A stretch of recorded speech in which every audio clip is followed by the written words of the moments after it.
So again, White Huitchum, White Huitub, Julianne Walshans Buxt, Peen, Yagi ist Aquas de Saskatchewan, Yagi Peen, Makakalut, Peen de Sequentwin, na 2012, de Contest Queen Elizabeth II Diamond Jubilee Medal, Res Chemetstum Tinquet, CBC's Top 40, Mchiamstes and Nechetan Means, Chwechman, Nekelchman, Qelmucw Yagi Stmel Upekst A, Lepet Penius, Cheshenem,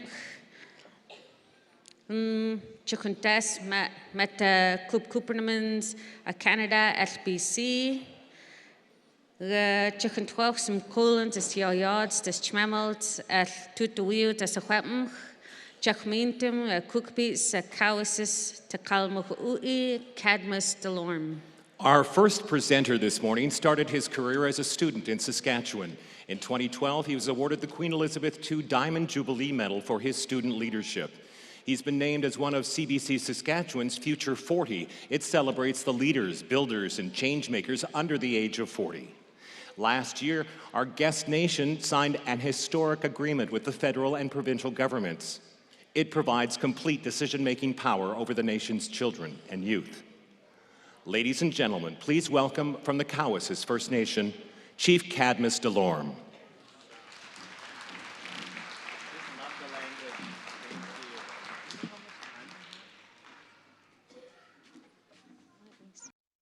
Thank you very much. Good morning. I come here in a humble way, excited way.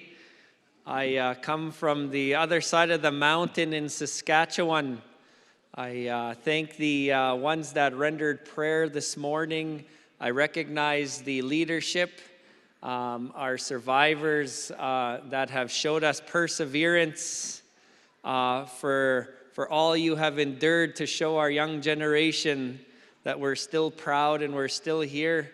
To the workers and to the youth, it's such an honor to be here. My name is Cadmus Delorme. I'm from the Cowessess First Nation. It's in Saskatchewan. I'm an elected chief. I've been elected chief for going on 7 years. I look young. That's that reserve water I get to shower in every day, why I look so young. I graduated from the First Nations University of Canada. It's located in Saskatchewan in 2013 with a business degree. But I also exited there with the heart and the understanding of Indigenous governance and Indigenous ideology. I kind of knew I wanted to be a chief, but I was only 32 at the time, and 32-year-olds weren't always looked at as to be a chief yet. So I wanted to be a really good chief. So I went and got my master's degree at a school where there was no Indigenous people, and it was all about non-Indigenous governance, because I wanted to make sure that if I was a chief one day, that I would be able to understand both sides of our relationship with the Crown, with Canada. And so I got my master's in the public policy at a school called the Johnson Shiama School of Public Policy. I was elected chief in 2016. I got 1 gray hair for every month I've been chief, and I absolutely love my journey. I only have so long to present, so I'm going to talk very fast. I please, no disrespect, I'm going to take us on a journey. I'm going to take us on a story to help us to control our destiny. That's the entire thing I want to bring, is how to control our destiny. In July 2021, Cowessess First Nation, we signed a coordination agreement. The Prime Minister and the Premier of Saskatchewan stood beside me as we signed this coordination agreement, investing in Cowessess, in our inherent right to controlling our children in care and prevention services. And with that, since then, We have no children in care on our First Nation anymore because we knew what was needed. We have brought 5 mothers back to university and getting their GED, so their kids are watching their moms get higher education. We are investing in our elders who have to look after their grandkids and giving them respite without having any fear of asking for it. That is what we're doing in controlling our destiny. For the next half an hour, I'm supposed to be done at 10:10, so I apologize. If anybody knows me, I can't stop talking, so I'm gonna do my best. One of the things we have to understand is, what did we truly inherit today? One of the things as a young person, as my parents attended a residential school, but my parents never talked about it with me as a young person. I grew up on my First Nation, and no one really talked about what were the issues in our nation. It was just because it was just a part of life. It's just the way it was. And to a lot of our young ones today, when they are born and grow up in our nations, sometimes the young ones are kind of like, well, what happened, Grandma? What happened, Mom? And it's really tough for us to talk about it today. The Truth and Reconciliation calls to action are there for Canada to assure that they lift the floor in making sure that we are treated at parity and equal, so that it doesn't ever happen again in the history of what happened. But internally, what are we doing as rights holders, as Indigenous people, to control our destiny? One of the first things as a chief I explained to the Cowessess people is, nobody's coming to help us. We must figure out how to help ourselves. We cannot wait for the next prime minister, the next premier. No one is coming to help us. And one of the first things we identified is what happened. And so really quickly, before I get into some of my presentation, we got to understand 2 things. Number one is what is going on in our house. And the way I like to explain it is, please picture 2 canoes going down a river. I'm not trying to expand on the Wampum Treaty of our cousins to the east, but please just picture 2 canoes going down the river. One canoe is the rights holder. It's Williams Lake First Nations. It's Cowessess First Nation. It's whatever rights holder nation that we have an inherent right, and in some areas in this country, a treaty relationship. The other canoe is the Crown, is Canada, is the province. And what was supposed to happen at the beginning of our relationship was 2 canoes were supposed to flow down the river. And every generation, we were supposed to exchange a child in the other canoe to be raised to know the ideology in that canoe and then give them back. In every generation, we were supposed to change our positions for the best interest of each other. That is what the relationship was supposed to be at the beginning when settler society got here. But what happened was the following. In 1876, the Indian Act was thrown in our canoe. The Indian Act had one purpose. The Indian Act was there to imprison the minds in our canoe, that women played a lesser role, that our governance structure no longer mattered, that Canada became the parent and we became the child. And our canoe kind of fell behind.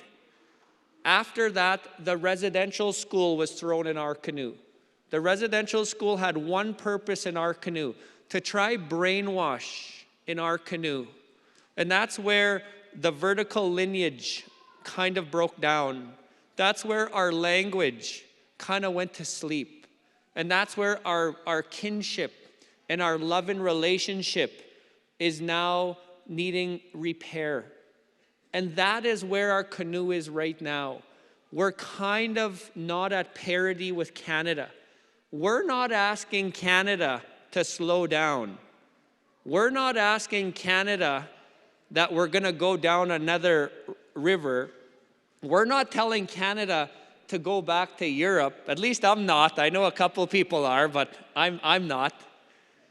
We're asking Canada and Canadians, quit trying to give us your solutions to our issues in our canoe, invest in our canoe, and in Cree, sorry, I'm a Cree speaker, we say, awas, go away. Awas, get your laws out of our canoe and give us that respect to catch up where we always should have been. That's the end goal. The second thing in my pre-discussion before I explain about what Cowessess did is we have to educate what is the big issue in our canoe. And this is a very uncomfortable conversation, but in order to get back to where we need to be, we kind of have to have an uncomfortable conversation on what is going on in our canoe. One of the things in our canoe to get back to where we need to be, it goes to our kitchen tables in our homes. How do we make sure that every kitchen table in our nations, in our cities, with our urban cousins and aunties and exes, if any of you have exes, how do we make sure that our kitchen tables have healthy conversations, that have, vertical lineage kinship? That is where we will get back to. But the thing is how do we get there? One of the things we have to understand in our canoe is what happened. What is intergenerational trauma? And I'm going to give you an example of what is intergenerational trauma just from my observation, and no disrespect, I'm just going to give you mine. My great-great-grandmother, her name was Gracie. Gracie, my great-great-grandmother, never attended a residential school. She was born in 1870. Gracie got her vertical lineage teachings from her mom and her grandma. That's what made our people so resilient, was the vertical lineage that was always there. Gracie had Maggie, my great-grandmother. Maggie was born in 1900. Maggie attended the Round Lake Indian Industrial School in 1906.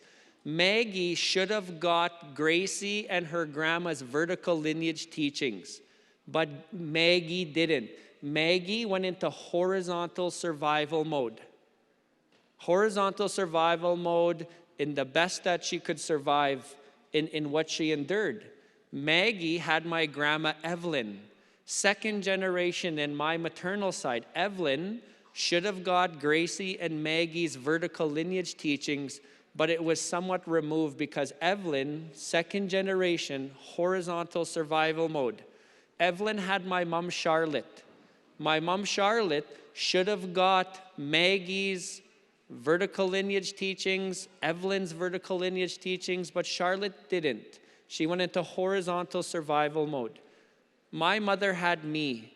I never attended a residential school, but my mother had to keep her calmness in her locus of control on how to address the horizontal survival mode she's just been through while trying to raise me and my siblings and try bring back that vertical lineage teaching. Today I have a 5-year-old daughter, and I'm so honored to share with you that my mom and my daughter are inseparable. In my vertical lineage teachings, it is somewhat back to horizontal.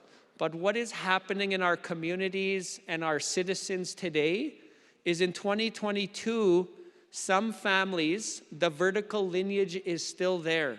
And I praise, I honor, I want to learn more. Some are at a 45-degree angle. They're getting stronger. They need investment. Some in our communities are still at 100% horizontal survival mode. We don't judge.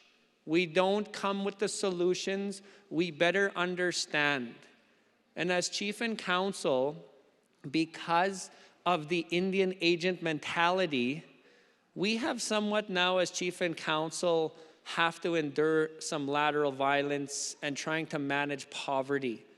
And that is what is in our canoe. Please, I'm not trying to paint the picture that we're poor and pitiful people, but that is the uncomfortable conversation, is how do we get back to vertical lineage? That is the end goal. How do we make sure that every kitchen table in our kinship, in our cousins, in the urban settings, on the reserve, can have a warm supper every day and have very, very healthy conversations? That is the end goal. We're going to disagree on how to get there. That's healthy. But it's how we have those conversations that's important. And that's why I'm so honored to stand on this stage today and share with you, because you're already wanting to have that conversation. And I'm just here for the day to help add to the conversation. So please, I meant no disrespect in my preamble, but I just needed to open up by saying, I'm about to take you on a journey, and I only got 15 minutes, on what Cowessess did. So please take a look at the slides around me. This is a picture taken in one of our prevention homes. So there's two approaches to child welfare reform. Protection is to make sure that children remain believers. Sometimes we have to intervene. So protection is the last resort to make sure that a child remains a believer. Because there's two approaches. If we don't intervene at the right time, the child somewhat becomes a survivor. And I don't mean that in a bad way, but it's really a challenging moment. We always got to make sure our children are believers, because that's our hope in life. And that is the Indigenous ideology. So in one of our prevention homes, we took this picture. When a child comes into our relationship in prevention or protection, they're given a teddy bear. Teddy bears are animate, they're comfort, they're friends, but in our teddy bears, they also come with a ribbon shirt or a ribbon skirt, because it also shows the child, you be proud of your ancestors and who you are as an Indigenous person. And so this is just an example of how we're reforming child welfare, even with the little wee things as giving teddy bears and making sure our culture and our pride is in it. Really quickly, Cowessess First Nation. We have 4,300 citizens from our First Nation. We're one First Nation. We're a bigger First Nation in Saskatchewan. People ask why we're so big, and I like to say it's because we're good looking and we know it. That's why we're a really big First Nation. We have a very mixed heritage and we're very proud of it. We're Cree, we're Ojibwe, we say Soto in Saskatchewan, we're Nakota and Métis. So our heritage is very diverse.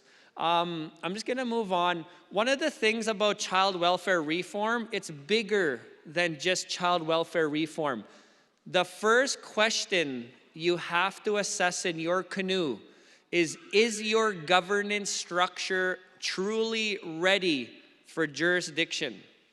As leaders, we have to assert our rights, and we fight for you. And I met one of your chiefs this morning. I'm very good friends with another chief. We stay in contact. But one of the things we got to understand, this is bigger than chief and council. Is your governance structure ready to fully implement jurisdiction?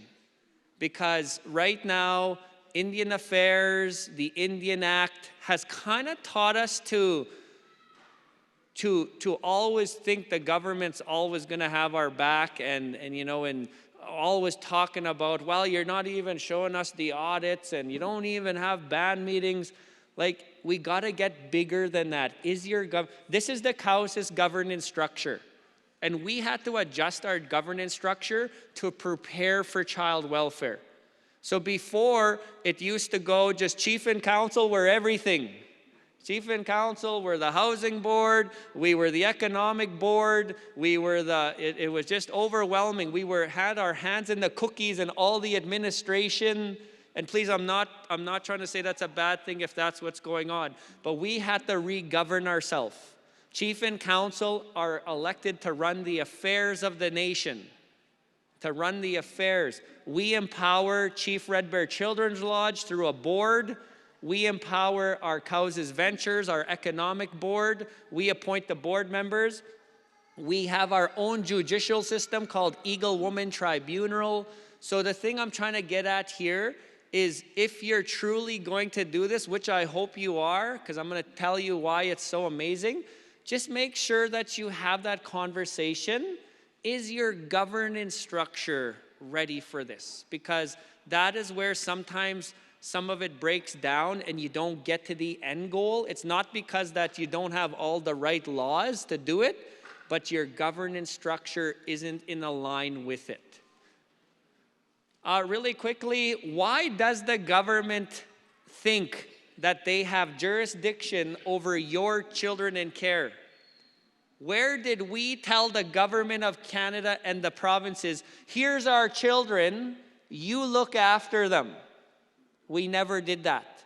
Why does the government feel they can do that? Before Bill C-92, this is why they would win in court. It goes back to Doctrine of Discovery in 1490, when the flag hit the New Americas, an underlying title was given. That is why the RCMP can go anywhere in Canada. That is why the Crown will always have assertive jurisdiction, is because they feel that fictional made-up Doctrine of Discovery gives them underlying title. In 1824, there was a court case in the United States of America called the Marshall Trilogy. The Marshall Trilogy, the Cherokee took the United States of America to their Supreme Court because the United States was telling the Cherokee what to do in their affairs. The Marshall Trilogy rendered their decision and told the Cherokee the following: yeah, you're sovereign, but you're domestically sovereign under our sovereignty of the USA because of Doctrine of Discovery. In 1885 in Canada, there was a court case in Ontario called the St. Catharines Milling case. The St. Catharines Milling case said the following to the Ojibways: we are grandfathering the Marshall Trilogy into Canada. Ojibways, yeah, you're sovereign, but you're domestically sovereign under the Canada sovereignty. And then so in 1876, the Indian Act was implemented. They implemented it because they have domestic sovereignty over us. I'm not agreeing with this. I'm just telling you what is the other canoe thinking. In 1951, the Indian Act was amended. Provinces took Section 88 and told Williams Lake, told Cowessess, we have jurisdiction over your children. And they would have won in court before Bill C-92 because of domestic sovereignty. That is the fight we have beyond child welfare today in re-governing ourselves and strengthening our laws, is we have to always be 2 steps ahead on what the other canoe is thinking. And that is what they're thinking, is they won't say it, but they still feel they have domestic sovereignty over us. So today, okay, I'm getting the 10-minute mark. Okay, so that is how Canada thinks. So I just summed it up here really quickly. We have to understand how they think. So I'm just going to move on to some of the more the meat of the supper here. I was just kind of giving you the vegetables part here. We'll get right to the main course here. Okay, thanks. So Cowessess First Nation in 2018, one of the elders called me, texted me one evening and said, Chief, come over. So I went over and broke bannock and had tea with her, and she was telling me about her granddaughter that was in the system. And I told her, well, did you know Bill C-92 is being created? She's like, well, what is Bill C-92? So this is what Bill C-92 is. This is what UNDRIP C-15 is. So you know the 2-canoe model. The 2-canoe model that I explained, one is the rights holder, one is the Crown, Canada, Saskatchewan, British Columbia. Bill C-92 is in their canoe. It's not in our canoe, it's in their canoe, that they can't come and try and legally sue us as we strengthen our laws in our canoe. That's what Bill C-92 is. It's not where you pass this and you'll have a law. No, that's just another colonial process. What is C-15? C-15, UNDRIP, is in their canoe. It's just to make sure that they lift the floor. They lift the floor in making sure they respect us as rights holders. So what Cowessess did is I took my breaking bannock and tea with my grandmother, and I told her, well, give me the orders to start working on C-92 in our canoe. And she said, please do. And from there we started. We figured it was time to control our destiny in our canoe, to control our affairs when it comes to strengthening the vertical lineage in our canoe, and we ran with it. And so as we were going, we started to ask ourselves, what is the end goal? That is one of the main things as nations you have to understand so it doesn't get political. What is the end goal? You must agree on the end goal. I use this picture because we talked about the end goal in my nation. We said the end goal is that our children can have the mental, emotional, physical, and spiritual strength just like how our ancestors were, but today can adapt it into 2022 times. We're not trying to go back to the buckskin and horseback riding times, but we want that confidence and that resilience. And we're gonna disagree on how to get there. Please, that's healthy. You disagree on how to get there, but you must agree on your end goal. That is something that when we've managed poverty for so long in our nations amongst one another, we tend to pick on one another. We tend to go with our headlights on dim. We must figure out how to hit our headlights on brights so we can see the end goal, and then disagree on how to get there, but do it in a healthy manner. And that's what we did to get to our end goal. Bill C-92 is a parliamentary legislation. It has nothing to do with your laws. It's in Canada's canoe to make sure they won't come back and sue you. No province can come in and say, no, you can only have those children in care. You're like, nope, this is our law. This is coast to coast to coast. We will treat our children in Toronto, in northern BC, in Regina, and on our reserve all the same. And you cannot come in and try and assert your colonial practices anymore. That's what C-92 is. It's a protection from our crown partner. That's what C-92 is.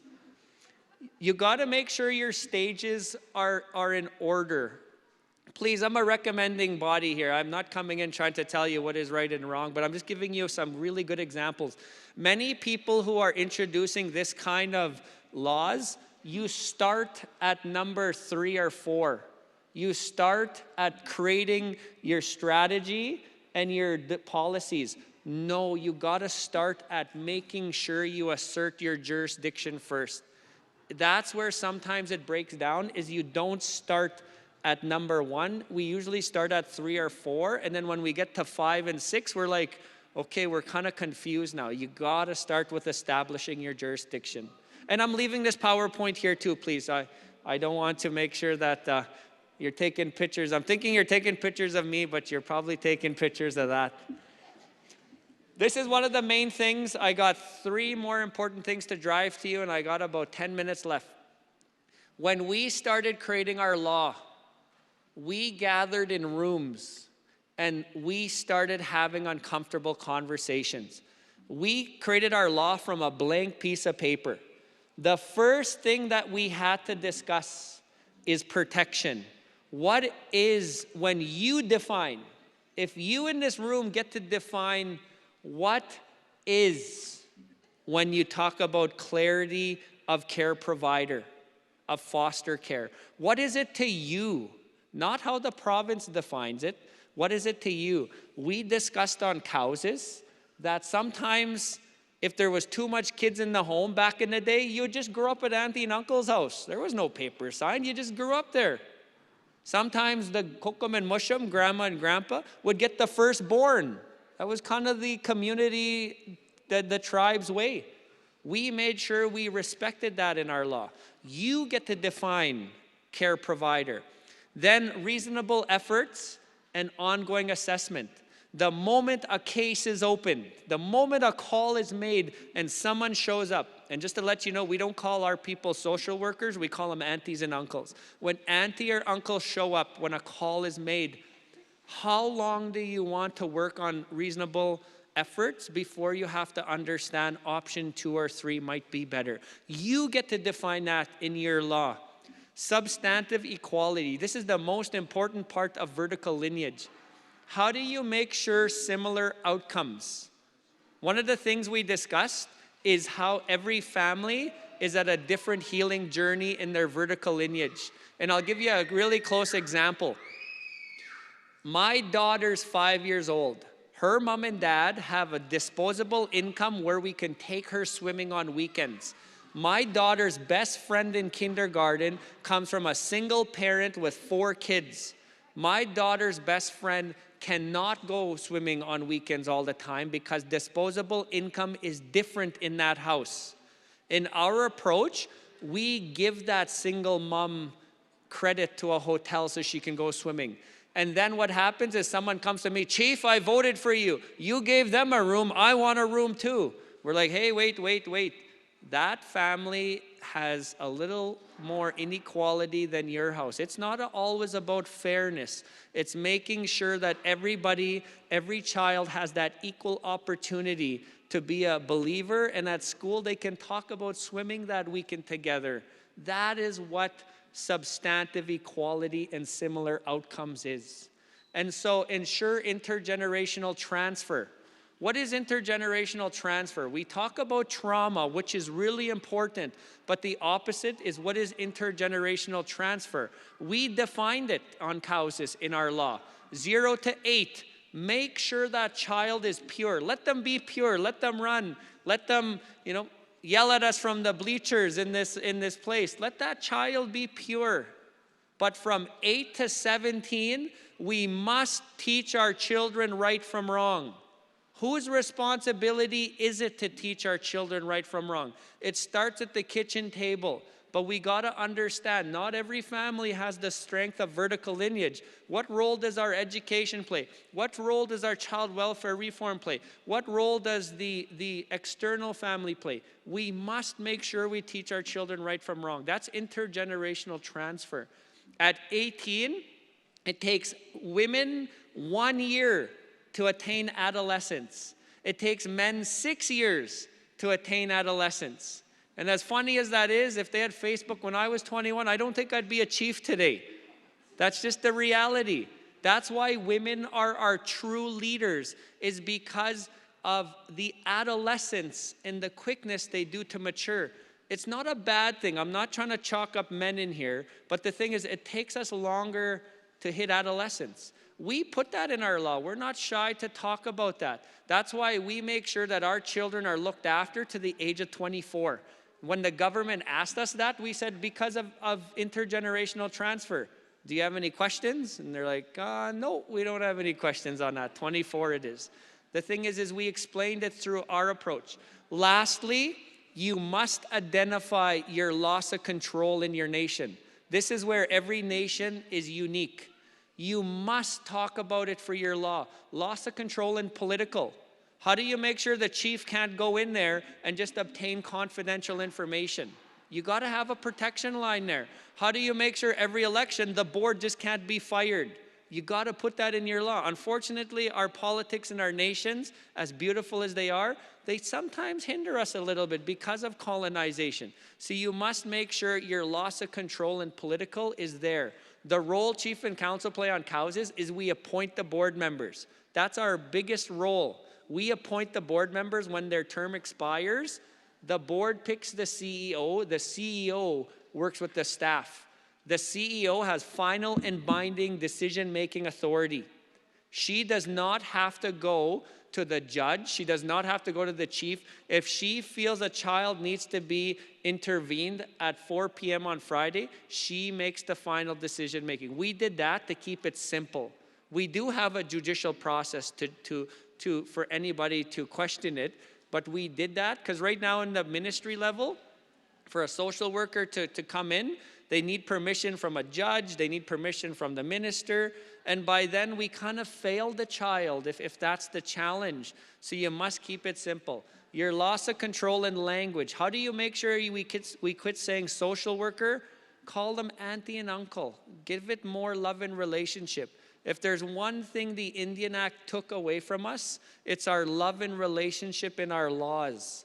Just look at housing and how we treat housing. It's so tough, and lateral violence is real in housing. It's because love and relationship has somewhat been removed. We have to bring back the love and relationship. Economic. How do you make sure every child at the kitchen table and in the morning watches their parents get ready for work? You can change so much in a house by just investing in the economic side. Health, how do you make sure that balance is there? Spiritual, we're not telling people who to pray to, but all we're asking is every home should have faith. Be it religious, spiritual, but please have faith. And social, how is the community going to welcome this? How do we bridge that on versus off reserve mentality? So with that, we create, oops, what did I do? Is that my cue that I'm done? Oh, am I back? With that, we created our law, the Mio Pima Tisawin Act. In Cree, that means striving for a better life. You could find it on our website. We drafted it up. It's a beautiful, beautiful law, and we're very proud of it. I'm just going to really get to last two things. I got 5-minute cutoff sign on my right side here. The coordination agreement. The coordination agreement is not negotiation. If you feel you're ready to exercise your right to controlling your destiny, your elected leaders send in a resolution to Canada informing them. After that, you're done negotiating. You are about to get your jurisdiction back. But as easy as that sounds, that's where you put up a lot of the work to get there. And we put in a lot of work to get ours. And I'm here to explain to you, the coordination agreement is a contract. The coordination agreement is a transition, because it's not a light switch off and a light switch on. It's like dimming the lights and raising your lights. It's going to take 2 to 3 years. We're in year 2 right now. We are just now transferring our heavy files from across this country. One of the things we had to realize is the data system. We are so outside the circle on knowing where our children in care are because ministries are so tight-lipped about our own children. We're just now identifying in year 2 that we have 162 children in protection across this country. It took us our first year for the ministries to actually hand over. Not to chalk up BC, but you have one of the worst data systems in this province. You have like 25 silos, and we got to send each one our own letter. Alberta, I'm not saying I'm praising Alberta. It took them an hour to give us all of our children in care. Well, all I'm trying to say is every province has their own data system. That is why the coordination agreement is a transition. Please look at it like that. In July of 2021, Prime Minister and the Premier of Saskatchewan came to Cowessess, and we signed the first official in this country coordination agreement. And we did it by showing this country, yes, we can. And our coordination agreement is all about Cowessess rights. Every time Canada and the province would come in and try and water it down, we would tell them, well, you might as well just implement the white paper of 1969 because that's what you're doing again. And they're like, okay, we're not here to do that, Chief. So you got to really make sure that it's in your means. And please, I'm not trying to say Cowessess is the only example, but we have been through this. Really quickly, 3 things. I'm getting the cut sign. I need about 5 more minutes. Make sure your team is strong. I got criticized at first because of what I did as the chief. I want to tell you as the chief of Cowessess that please, I love being chief, but sometimes I get told in my community, Chief, slow down, you're going too fast, wait for the people. I'm like, oh my gosh. I was like, but shouldn't we have done this 50 years ago? Like, am I going too fast? And then someone else will come up, Chief, we should have did this 50 years ago, right? You know, and I'm like, so, I mean, it's really tough to try and do this. But when we did the coordination agreement, I told the council, trust me, I will make sure I don't put us against the corner of anything, but just trust me. We hired a retired minister of social services in the government of Saskatchewan to come on our team. I got criticized at first, but I tell you, she told us every in we needed to make sure the Conservative provincial government signed it. I just loved it. And those are the kind of things you have to do. Our agency is 15 months old. We have no children in care on the reserve. We have repatriated children. We have mothers going to school. We're helping a mother with an autistic child, with schizophrenia youth. Like, I mean, we are really grabbing the bull by the horns in what we're doing. The last thing I wanted to tell you was somebody asked us when we were creating it, well, who's going to be your judicial system? Are you going to use the provincial court? And we're like, we can't talk tough and then all of a sudden run to the province to use their judicial system. So we assessed all judicial systems in this country. We couldn't find one that aligned. So we created our own on Cowessess called Eagle Woman Tribunal.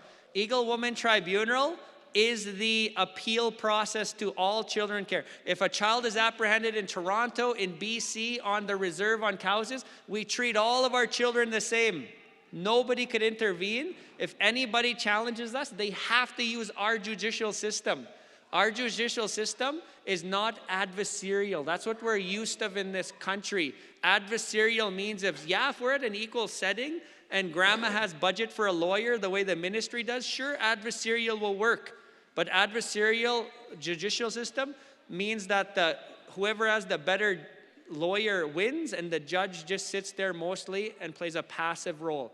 In Eagle Woman Tribunal, it's inquisitorial, meaning that we have someone hired in Eagle Woman Tribunal to sit with grandma, to sit with whoever put in the complaint and come up with a mediation solution that is best for everybody.